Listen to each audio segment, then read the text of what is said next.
이 노아 홍수 이후에 사계절이 생겨서 추위도 오고 더위도 오고 비도 많이 내리기도 하고 가물기도 하고 이런 일들이 일어났지요. 죄가 없었던 곳, 그 이전 하나님이 창조하신 세계는 항상 평안하고 따뜻하고 온도가 항상 맞고 기온도 항상 맞은 참 인간이 살고 이 모든 식물들이 살아가기에 가장 적절한 기온, 그 모든 자연 환경 얼마나 아름다웠을까. 저는 요즘에 이 보이는 세계가 자꾸 어두워지고 안 보이기 시작하고 잊혀져 가고 이렇게 하는 가운데에 말씀 속에서 하나님의 창조로부터 죄가 들어온 이 세상이 어떻게 망가지고 있는가 이런 모습들을 말씀을 따라 공부를 하면서 얼마나 그 하늘이 그리워지는지 모르겠어요. 어수속히 이 죄의 역사는 끝나고 죄 없는 새로운 역사, 새 시대가 오기를 얼마나 기다려지는지 몰라요.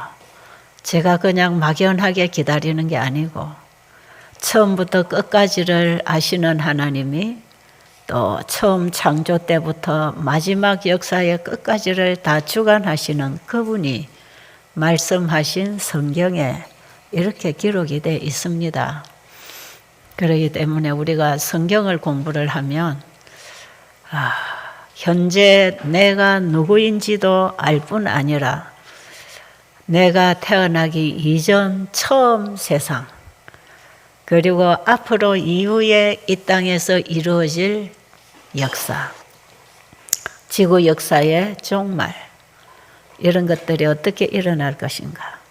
지금 인간과학자들은 지구의 종말이 온다.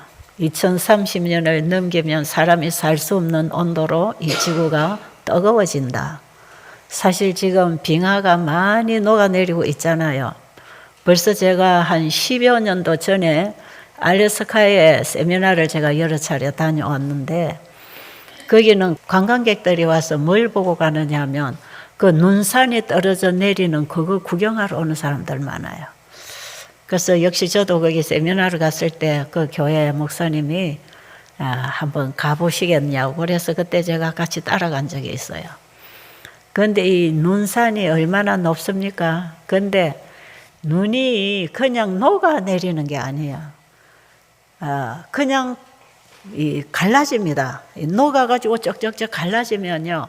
이런 큰 집채보다 더 큰 눈덩어리가요. 그러니까 얼음 덩어리죠. 얼음 덩어리가 쾅, 쾅, 쾅, 쾅, 풍덩 이래. 계속 조금 있으면 또 쾅, 쾅, 쾅, 풍덩. 그게 무슨 소리겠어요?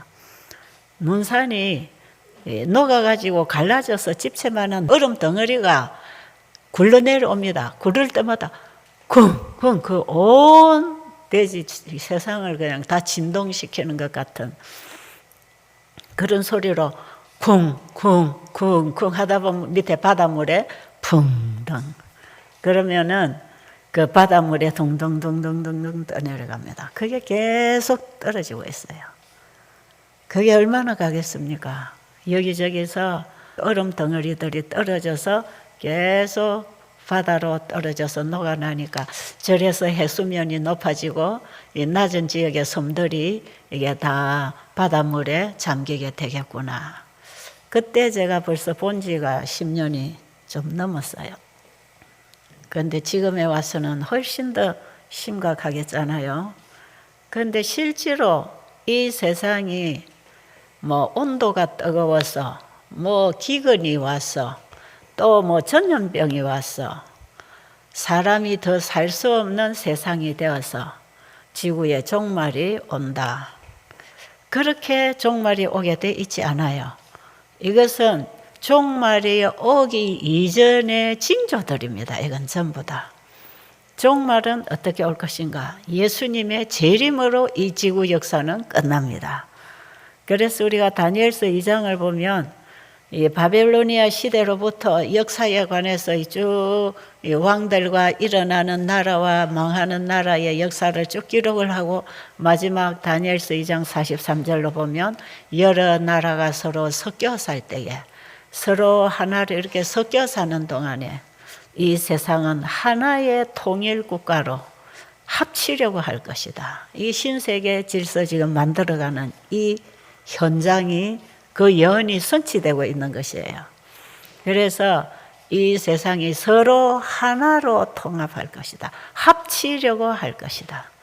그러나 합쳐져서 통일된 시대가 오기 전에 예수님이 재림하신다는 겁니다. 하늘에서 떠인 돌이 내려와서 이 신상에 발을 쳐버리니까 발가락을 쳐버리고 발이 부서지니까 신상이 머리에서부터 다 넘어져서 산산조각이 나서 온데가 없이 다 깨어지고 사라지고 큰 돌나라가 하나 서는데 그게 예수님의 재림으로 영원한 나라. 이 나라는 누구에게 침범당하지도 않고 침범하지도 않고 영원히 서는 하나의 나라, 하나님 나라, 예수님의 나라.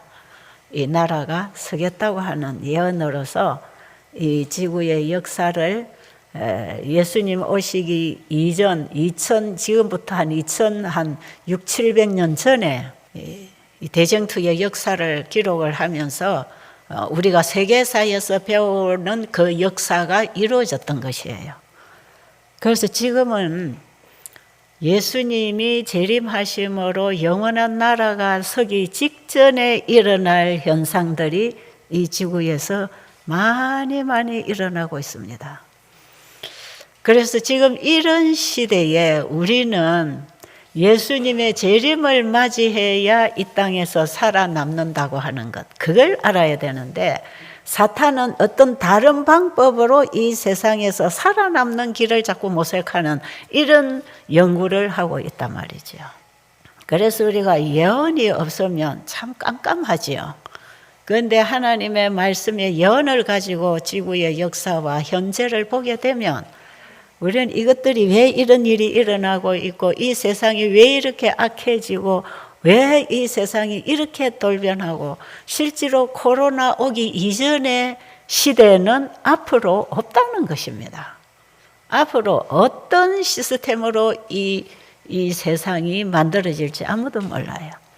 화이번의 말씀에 보면 대대적인 국가개혁 운동이 일어날 것이다 그랬어요. 마지막 때. 대대적인 국가개혁 운동들이 일어나고 이 국가개혁이 완전히 이루어지면 그때에 교황권이 일어난다고 되어 있어요. 다시 죽었던 상처가 살아나서 계시록 13장의 전쟁을 일으킬 것. 이런 예언들로 성경에는 가득 차 있고요. 우리가 성경을 해석할 수 있는 이런 문헌들을 통해서 우리가 이 시대가 어떤 시대에 있는지 알아야 되고요. 그리고 예수님이 이 땅에 재림하심으로 죄 없는 영원한 시대가 도래하기 직전에까지 예수님을 믿고 구원을 준비하고 있는 그리스도인들은 이 세상에 천국 복음을 빨리빨리 전파하라는 것이에요. 마태복음 24장 14절에 예수님이 감람산 위에서 제자들에게 말씀하셨던 그 천국 복음이 뭡니까? 예수 그리스도가 복음입니다. 예수 그리스도를 믿음으로 말미암아 우리가 의롭게 되어 하늘 백성으로 준비된다고 하는 이 영원한 복음, 예수님이 우리 죄인을 구원하기 위해서 이 땅에 오셨다고 하는 이 영원한 복음을 온 세상에 빨리 전파하라는 것이에요. 그런데 영원한 복음이신 예수님을 내가 믿음으로 내 마음에 영접했을 때 사람이 변합니다. 사람이 변해요. 여러분, 사람이 변하는 것이 가장 큰 이적이라 그랬죠. 우리가 요즘에 저녁 시간에 공부하고 있지 않습니까? 가장 큰 이적은 암이 없어지는 게 아니라 실제로 사람이 변하는 것입니다. 사망의 몸에서 생명의 몸으로 옮겨지는데 우리의 마음이 변한다 이 말이에요. 사망에서 생명으로. 우리의 마음이 죄의 지배 아래 있던 우리 마음이 성령의 지배 아래 들어가는 것. 이것이 예수를 믿음으로 내 안에 영접했을 때 예수 안에 있는 진리와 그 진리의 사랑의 역사하는 능력에 따라 우리의 생각이 변하고 입맛도 변하고 인생도 변해서 주님의 형상을 닮아가는 새로운 피조물이 탄생하는 것이다 이 말이에요. 그럴 때에 나의 말과 내 삶과 내 일과 나의 변화된 나를 통해서 다른 사람들에게 예수를 이렇게 믿으라고 증거해서 전파하는 것이 마지막 시대의 현대 기별로서 새천사가 전하는 기별이에요. 이게. 그게 천국 복음이에요. 마지막 시대에 온 땅에 전파되어야 할 천국 복음이 바로 이거예요. 그래서 마태복음 24장 14절에서 예수님은 제자들이 어느 때에 주님이 임하시겠냐고 했을 때에 이 천국 복음이 모든 민족에게 증거되어 전파되리니 그제야 끝이 오리라. 그 증인이 나와야 된다 이 말이죠. 그 증거는 요한일서 1장 1절로부터 그 예수님에 대해서 증거하는 그 증거는 내가 그분을 보았고 만졌고 함께 생활하고 내가 직접 그분을 다 봤다. 그분과 함께 대화했다. 그분과 함께 먹고 마시고 살았다. 사실 요한은 예수님의 수제자 아닙니까? 가장 예수님 가까이에서 예수님을 만나고 보고 알고 그분 가슴 속에 그분의 가슴에서 맥박 소리까지 들어가면서 가장 가까이 요한이 예수님과 함께 생활을 하면서 예수님을 직접 봤어요. 직접 만졌어요. 만나고 대화했어요. 같이 먹었어요. 그리고 그분이 우리 죄인을 위하여 십자가에 달려 돌아가시는 그 십자가상에도 가장 가까이서 다 봤어요. 예수님의 어머니 마리아를 모시고 예수님이 십자가에 달려 운명하시는 그 광경을 다 봤어요. 그래서 예수님 마지막에 그 요한에게 십자가에서 하신 말씀이 있잖아요. 어머니에게 당신의 아들이니이다. 요한에게는 내 어머니라. 그래서 예수님의 자리에 요한을 어머니에게 손잡혀 드리고 예수님이 가셨잖아요. 여기까지 요한은 다 봤습니다. 그리고 막달라 마리아가 무덤에 가보니까 예수님 부활하고 안 계셔서 놀래서 제자들이 있는 데 가서 예수님이 보이지 않는다. 우리 선생님이 보이지 않는다고 하니까 제일 먼저 요한이 달려왔지만 베드로는 보고 예수님 안 계신다고 나갔지만 요한은 거기서 예수님이 평상시에 하시던 말씀을 다 생각했어요. 아, 내가 죽고 십자가에 이렇게 비참하게 죽겠지만 내가 3일 만에 부활할 것이니까 너희들 실족하지 말고 기다려라. 그 말씀을 생각하면서 아, 내 주님이 살아나셨구나. 그리고 예수님이 부활하시고 만나고 40일간 같이 걷고 생활하고 먹고 배우고 예수님이 하늘로 산채로 성천하고 올라가시는 모습 그까지 요한이 다 봤잖아요. 그리고 열흘 만에 성령 보내준다고 하는 그 약속을 믿고 얼마나 주님을 사모하는 마음으로 회개하고 성령을 기다리고 있을 때 성령이 임했고 이 120명의 사도들에게 성령이 임했을 때 어떤 역사가 일어나고 복음 전파가 시작이 되고 이 땅에 신약 교회가 기초를 놓고 교회가 일어났는지 다 알아요. 그렇잖아요.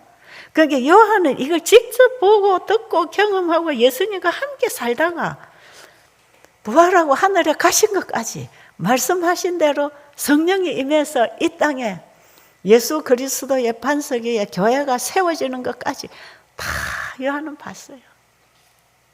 그래서 요한일서 1장 1절부터 보면 태초부터 있는 생명의 말씀에 관하여는 우리가 보았고 만졌고 함께 생활했다. 이것을 내가 증거한다 해서 그 예수님을 선명하게 하나님이 인성을 입고 이 땅에 오신 예수 그리스도는 분명히 우리의 구원자 메시아고 그분이 하나님이었다고 하는 것을 증거했지 않습니까? 이런 게 증거입니다. 이런 게 증거. 내가 보지 않고 어떻게 증인이 되겠어요? 그런데 지금 우리는 그 예수님을 어떻게 만날 것입니까? 말씀에서. 지금 우리는 말씀에서 예수님을 보고 알고 믿고 믿음으로 만납니다. 지금 예수님은 영적으로 우리의 마음에서 만나야 합니다. 그럼 내 마음의 변화가 일어난단 말이에요. 예수님이 이 땅에 계실 때에 그분이 직접 환자에게 말씀하시면 환자가 낫고 귀신이 나가고 했던 그 예수님이 입에서 나왔던 말씀들이 성경에 동일한 능력을 가지고 기록되어 있지 않습니까? 창세기 1장에서 있으라 하면 이 세계가 만들어져 나왔던 그런 동일한 창조의 능력의 말씀이 우리가 보고 있는 성경에 지금 다 기록이 되어 있잖아요. 그래서 우리는 하나님이 어떤 분인지 예수 그리스도가 어떤 분인지 성경에서 읽고 보고 듣고 공부하면서 그분을 믿음으로 만나는 시대에 살고 있지 않습니까? 이렇게 해서 우리는 지금 예수님을 만날 수 있습니다. 믿음으로 그분을 내 마음에만 영접하면 이 몸의 병도 낫고 사람이 바뀌니까 마음이 바뀌니까 몸도 바뀔 수밖에. 왜냐하면 사람의 생각이 바뀌고 입맛이 바뀌고 이 마음의 변화가 오면요, 생각의 변화가 오면 가치관이 바뀌지요. 하는 일이 달라지겠지요. 하나님의 말씀이 우리의 마음에 오면 우리 인체 기관 전체를 그 말씀의 창조력이 주관합니다. 그렇기 때문에 우리가 건강 생활도 할 수 있는 것이고 비건강 생활로 병들어 가던 우리의 몸이 다시 정상적으로 살아날 수도 있다 이 말이에요. 그 예수님을 믿음으로 내 안에 영접한 사람들이 그 경험한 예수님을 삶을 통해 가르침을 통해 증거하게 될 때 사람들은 바로 저런 거구나. 사람이 저렇게 변하는 것이고 저렇게 회복이 되는 것이구나. 그것을 보고 자기도 믿어서 자기도 증인이 됩니다. 이런 사람들이 자꾸 나타나서 예수님을 증거해야 돼요. 여러분은 여기에 오셔서 그 증인으로 준비되어야 됩니다. 대가볼리 지방에 예수님이 가셨을 때에 그 그라사 지방에서 예수님이 두 광인 만났잖아요. 두 광인에게 예수님이 귀신을 쫓아냈어요. 이들이 맑은 정신으로 예수님 무릎 아래 앉아서 말씀을 들었어요. 아주 전혀 다른 사람으로 변했지요. 사단에게 속박당하고 사단의 초능력에 지배를 받고 있는 인간은 스스로 하나님께로 돌아갈 수가 없기 때문에 하나님이 이 땅에 오셔서 우리 속에 있는 죄를 치료하고 귀신을 밀어내 주는 것이에요. 그래서 이 광인들이 예수님의 발 아래 앉아서 그 말씀을 듣고 이해를 하고 깨닫고 예수님의 입에서 나오는 말씀이 자기를 지배하고 있던 귀신도 물러갔잖아요. 그 놀라운 능력을 가지신 그분의 말씀에 매료되어서 나도 평생 이분 따라다니면서 이 말씀을 받아먹고 살아야 되겠다고 생각했을 때 예수님께서는 나를 따라오지 말고 네가 살던 곳에 가서 전도자가 되라 그랬어요. 복음 전도자로 예수님 보내셨어요. 그런데 이들은 제자들처럼 예수님 말씀을 오랫동안 들어서 가르침을 받은 사람들도 아니에요. 단 지금 몇 시간 만에 경험하고 예수님 말씀 듣고 그 예수님이 누군지를 알은 것 그것밖에 없어요. 그런데 예수님은 이들을 자기 지방에 최초의 복음 전도자로 파송하는 거예요. 그러니까 여러분 전도라고 하는 것은 말에 있지 않고 능력에 있습니다. 아시겠어요? 말이 유창하고 유식하고 설명을 조리 있게 잘하고 뭐 대단한 어떤 권위를 가지고 성경을 풀어나가야 거기에 능력이 있을 수도 있지만 그것만은 아니에요. 이들은 말할 줄도 모르고 성경도 잘 모르고 구약 성경을 통해서 그분이 메시아가 오셨다 이런 구약 성경의 가르침도 잘 모르지만 나를 귀신으로부터 구해주신 그분이 메시아다 이걸 증거할 수 있었잖아요. 그래서 그 예수님을 그들이 가서 다 증거했을 때 그들이 멀쩡하게 귀신으로부터 풀려나서 맑은 정신으로 반듯한 사람으로 회복된 것을 보는 사람들이 아니 이 세상에 어떤 의사도 이런 일을 못했는데 어떤 신도 이걸 못했는데 아니 이렇게 귀신 들린 자를 멀쩡한 사람으로 치료해 주시는 분은 어떤 분인가? 사람들이 그걸 듣기를 원하고 정말 보기를 원했을 때 예수님 나중에 그 지방에 가셔서 이 천국 복음을 전파했잖아요. 마지막 시대에도 이런 증인이 나와야 된다는 것입니다.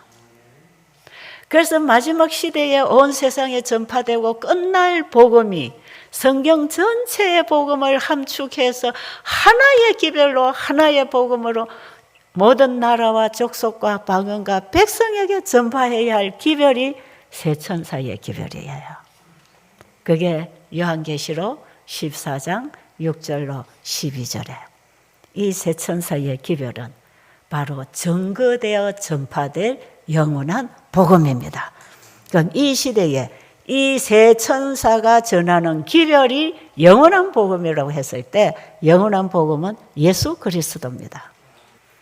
바울이 자기가 전한 복음을 얘기할 때 나의 복음과 나의 전파함은 영세 전부터 하나님 속에 감추어져 있던 그 예수 그리스도를 전했다는 거지요.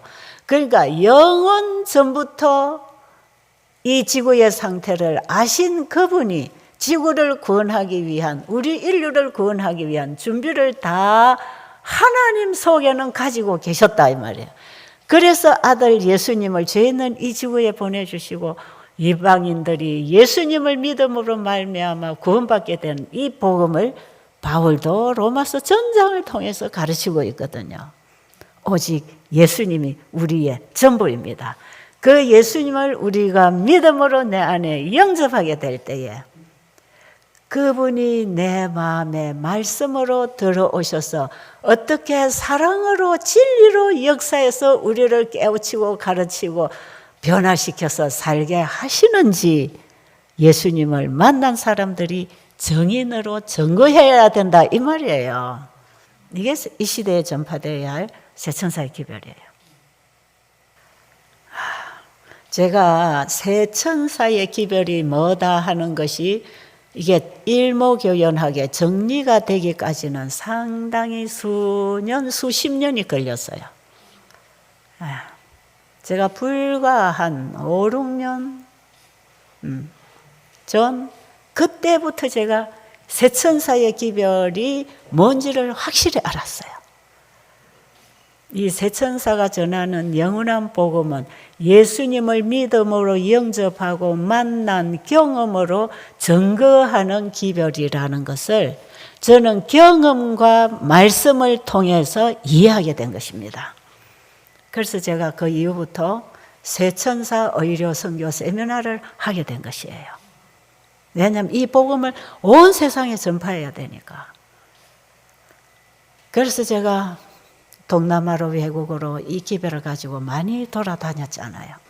그런데 제가 처음에 베델이라고 하는 이 베델이 만들어지는 그 기초가 바로 내 안에 예수님이 임하셨을 때 내 생각을 바꿔주시고 나의 가치관, 우리 아이들의 교육관, 내 인생관 이게 저는 다 바뀌어졌어요. 정말 이 세상에 관심을 두고 가치를 두지 않게 됐어요. 하늘에 관심을 두고 하늘에 가치를 두고 오직 나를 하늘로 다시 인도하기 위해서 예수님이 나를 창조하신 분이 나의 구주로 이 땅에 오셨다는 사실을 제가 알게 되고 그분을 제가 이사야 53장에서 개인의 구주로 영접하는 경험을 하면서 제 인생은 그때부터 바뀌었어요. 전혀 저는 다른 사람으로 바뀌어진 거예요.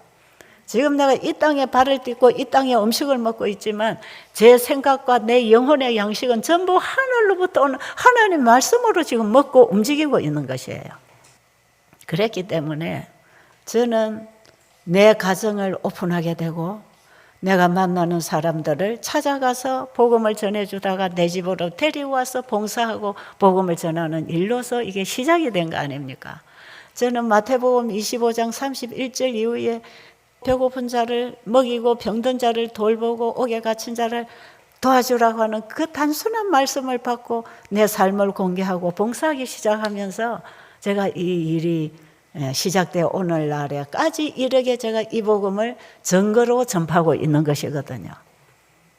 그런데 진짜 놀라운 것은요, 저는 이 두 광인이 예수님으로부터 예수님의 능력으로 사탄의 세력으로부터 구원을 받았을 때에 예수님이 네가 낳은 그것을 가서 증거하라고 하는 바로 그 경험을 제가 하고 일어난 것이에요. 저는 그렇게 괴상한 괴물이 되는 보기에 흉측한 그런 귀신 작용은 아니었지만 내 속에 들어있는 이 죄가 내 안에서 노략질하고 있는 이 세력은요, 절대로 내 스스로 자유하게 풀려 나올 수 없는 초능력으로 나를 지배하고 있는 그 사탄의 세력에 제 마음이 사로잡혀 있었던 것이에요. 그러니까 세상 것들을 추구하고 이기적이고 세속적이고 교회 가서 때로는 헌금을 내도 이기적으로 내는 그런 인간이었단 말이에요. 11조도 잘 내면은 미리 계산해서 많이 내면 그만큼 수입이 생긴다니까 또 돈 벌려고 11조 냈어요. 얼마나 웃기는 짓을 하고 살았는지 몰라. 헌금 많이 내놨는데 목사님이 내 이름 불러 칭찬 안 해주면 내 연금 괜히 많이 냈네, 이런 생각이 든단 말이야. 그러니까 속에 생각하는 모든 게 다 죄야, 죄. 이런 죄로부터 제가 헤어나고 싶어서 엄청나게 제가 고민했습니다. 어떻게 내 이웃을 내 몸처럼 사랑할 수 있지요? 나는 내 자식도 내 남편도 나처럼 사랑 못하는데, 나를 위해서 살아가고 있는데 어떻게 할 수 있지요? 어떻게 원수를 위해서 복을 빌 수가 있지요? 원수를 그냥 하나님 벌을 딱 내리면 고소하겠는데 어떻게 그를 사랑하고 복을 빌어주나요? 이런 죄가 내 안에 나를 확 지배하고 있을 때 저는 정말 처참한 죄인, 그라사 지방의 두 광인 못지 않은 죄가 내 안에 지배하고 있었어요. 이 죄가 저는 싫어서 저는 여기서부터 구원을 받고 싶어서 얼마나 발악을 했는지 몰라요. 내가 발악해갖고 참아가지고 노력해가지고 되는 게 아니더라고. 예수님을 보니까 이사야 53장에서 나를 위하여 십자가에 돌아가신 그 예수님을 보게 됐을 때, 그분을 알게 됐을 때, 그분이 나의 구원자라는 사실을 알게 됐을 때, 희망 없는 나를 위하여 주님이 오셔서 이런 모든 죄의 값을 지불하시고 나에게 영생을 주려 이 땅에 오신 그 예수님을 제가 믿음으로 붙잡게 됐을 때 그분이 내 마음의 주인으로 영접되었습니다. 그 예수님 내 안에 임하시니까 생각이 바뀌어요. 생각이 바뀐다니까요. 거기서 저는 뭐까지 바뀐지 아세요? 입맛까지 바뀌어요. 말씀을 보면 그 말씀이 아멘, 아멘, 예, 그렇게 하겠습니다로 반응을 하고 말씀을 받아들일 때 저는 창세기 1장 29절에 그 음식이 음식물에 관한 겉면을 읽으면서 확실하게 우리에게 주신, 원래 하나님 주신 이 음식이 우리에게 가장 좋은 음식이구나. 그래서 저는요, 그 예수님 만나면서 모든 게 다 하나하나 내가 하려 해서가 아니라 말씀이 와서 나를 고쳐서 구원하신 것이에요. 하나님이 말씀을 보내어 저희를 고치사 위경에서 건져내신다 그랬죠. 그래서 저를 이 세상 죄의 시궁창으로부터 주님의 말씀이 와서 저를 건져 일으켜서 내가 땅에 살고 있지만 하늘에 속한 사람으로 살아가고 하늘에 속한 사물을 보고 이해하고 말하고 전하고 살 수 있도록 제 인생을 바꿔주신다 이 말이에요.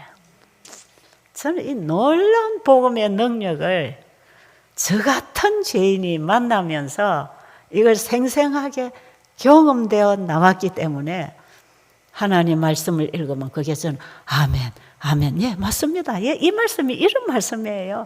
예, 이게 무슨 말씀인지 제가 이제 깨달았어요. 그러니까 말씀을 읽으면 공감이 되면서 아멘, 아멘. 그리고 내가 잘못한 거 보이면 예, 제가 이렇게 하겠습니다. 예, 그렇게 하겠습니다. 그래서 우리가 하나님 말씀 보면 예, 아멘만 있다는 게 무슨 뜻인지 알았어요. 예, 아멘만 있습니다. 그렇게 해서 제가 전할 때 뭐만 전하겠어요? 말씀으로 예수님만 전할 거 아닙니까? 그렇게 해서 제가 이 의료 선교 사업이 시작이 된 것이에요. 어렵게 저녁에 우리 목사님이 사모님하고 제 옛날 테이프를 들으니까 이 사람은 예수님이 이런 분이다, 예수님이 이런 분이다, 그걸 전하더라고 하시네요. 진짜 제가 그렇게 했어요.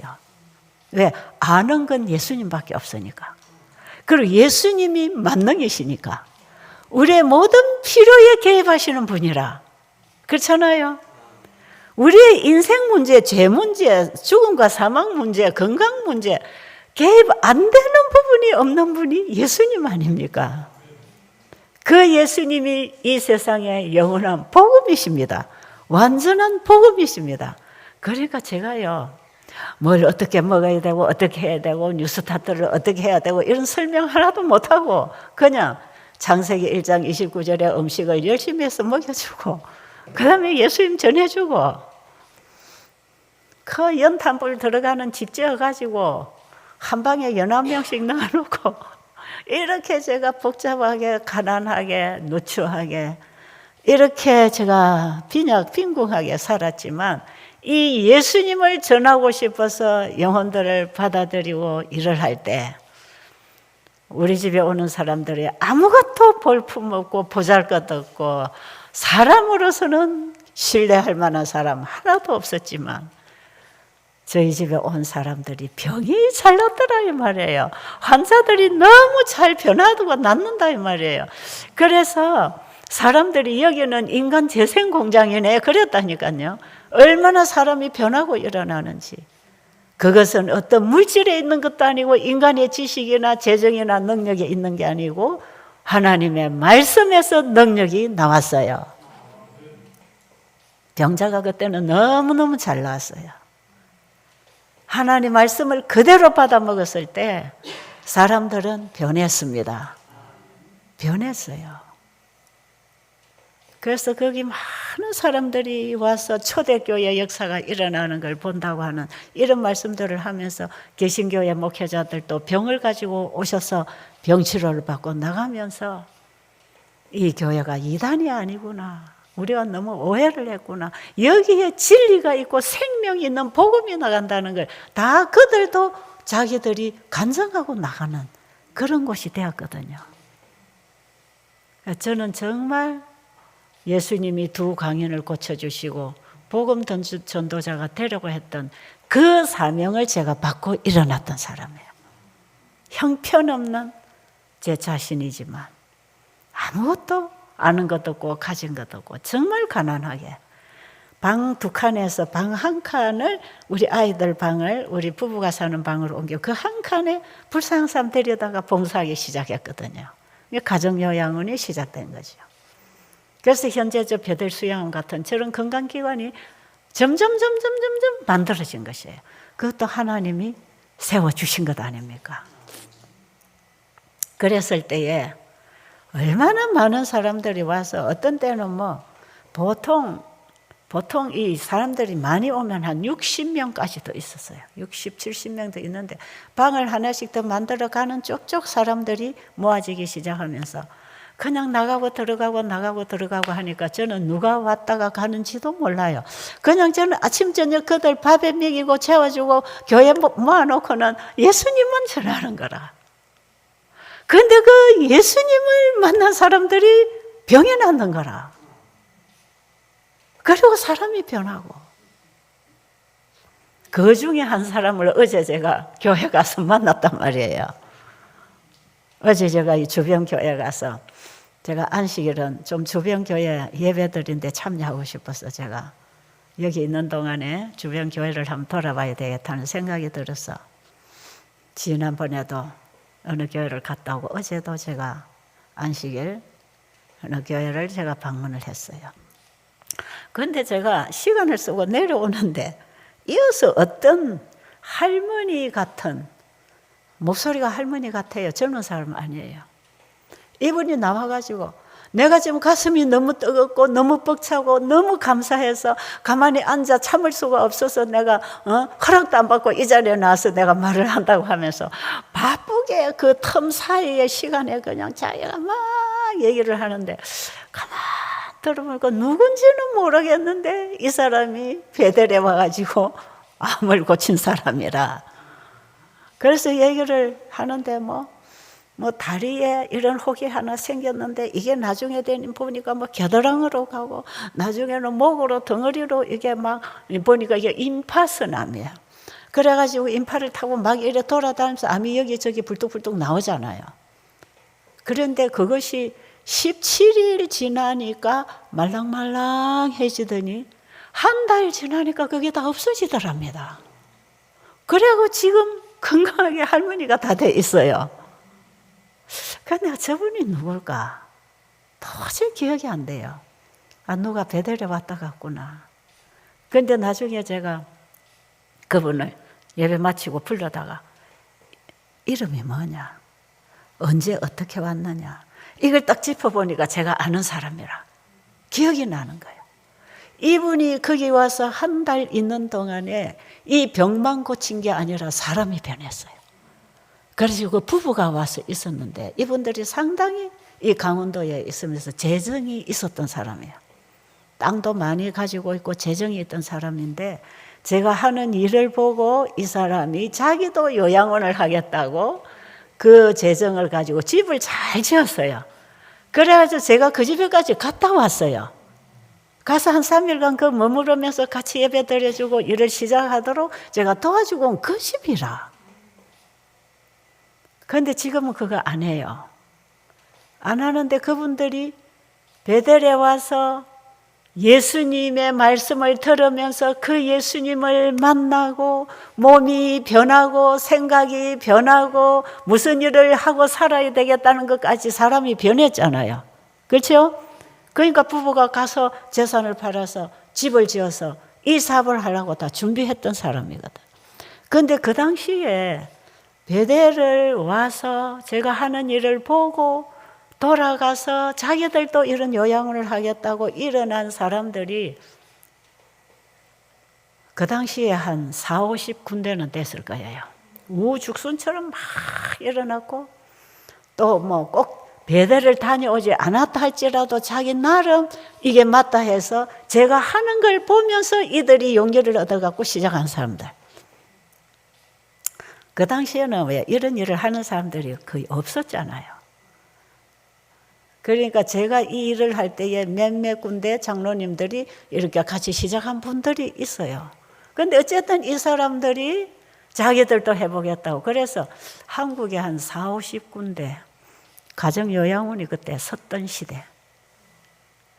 그 시대에 나중에 이제 여수 요양병원이 생기게 되면서 가정요양원들이 다 죽어버렸죠.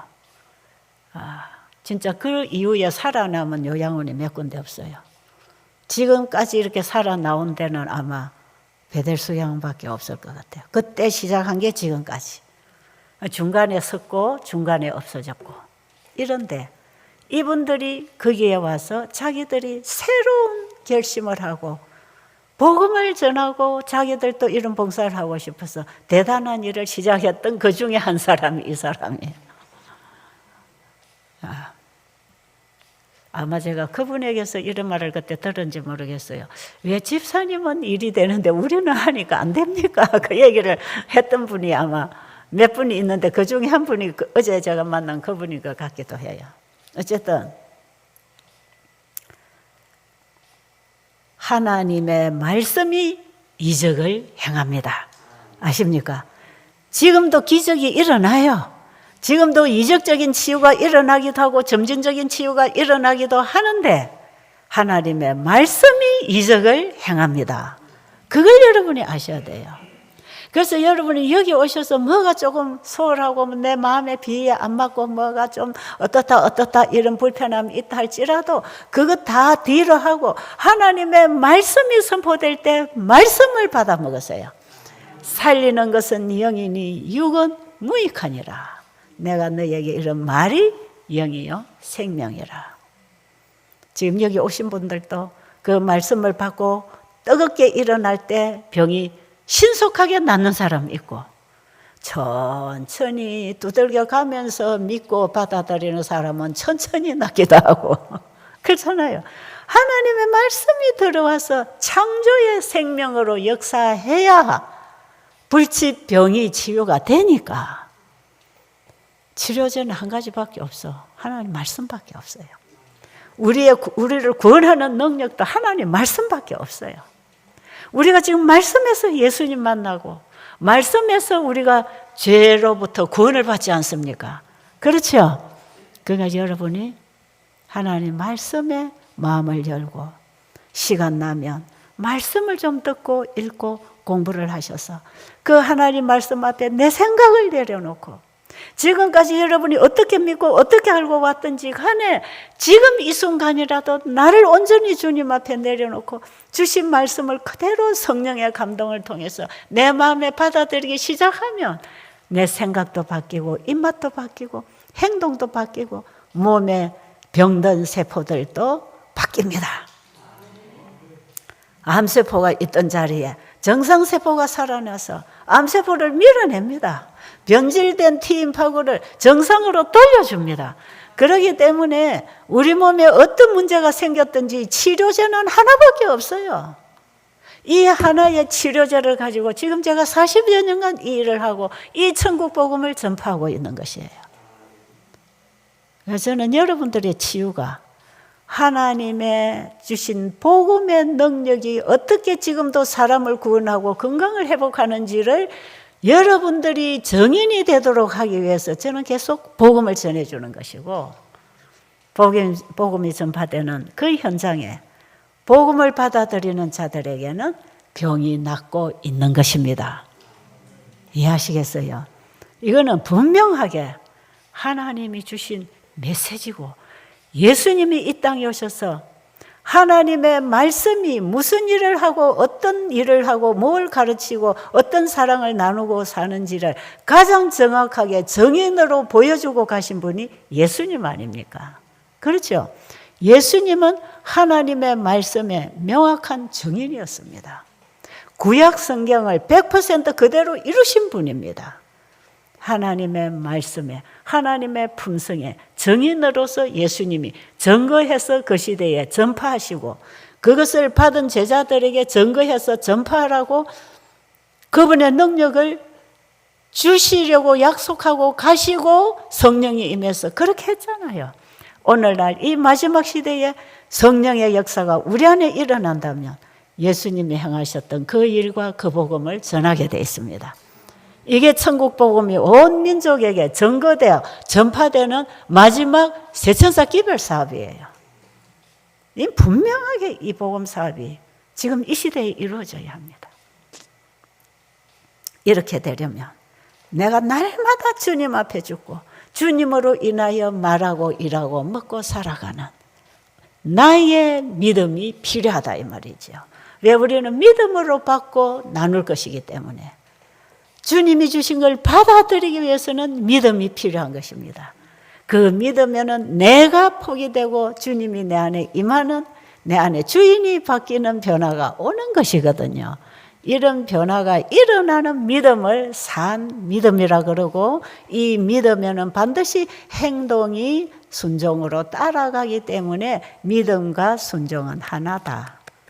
순종이 없는 믿음은 죽은 믿음. 아무리 공헌해도 그거는 죽은 믿음이고, 믿음에 따르는 순종이 일어날 때 그게 산 믿음이다. 이해하시겠습니까? 그러니까 여러분들이 지금까지 교회를 다니면서 내가 믿습니다 했지만 그 믿음이 예수님을 나의 주인으로, 나의 남편으로 영접하지 않았다면 여전히 예수 믿는 것도 나고 복음 전하고 일하는 것도 납니다. 내가 믿고 내가 일하고 내가 교회 다니고 내가 봉사하고 내가 의료 선교하고 내가 복음 전하고 내가 선교사로 일하고 내가 하는 것이에요. 이거는.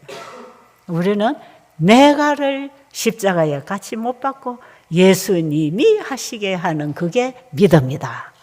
이게 믿음으로 말미암다.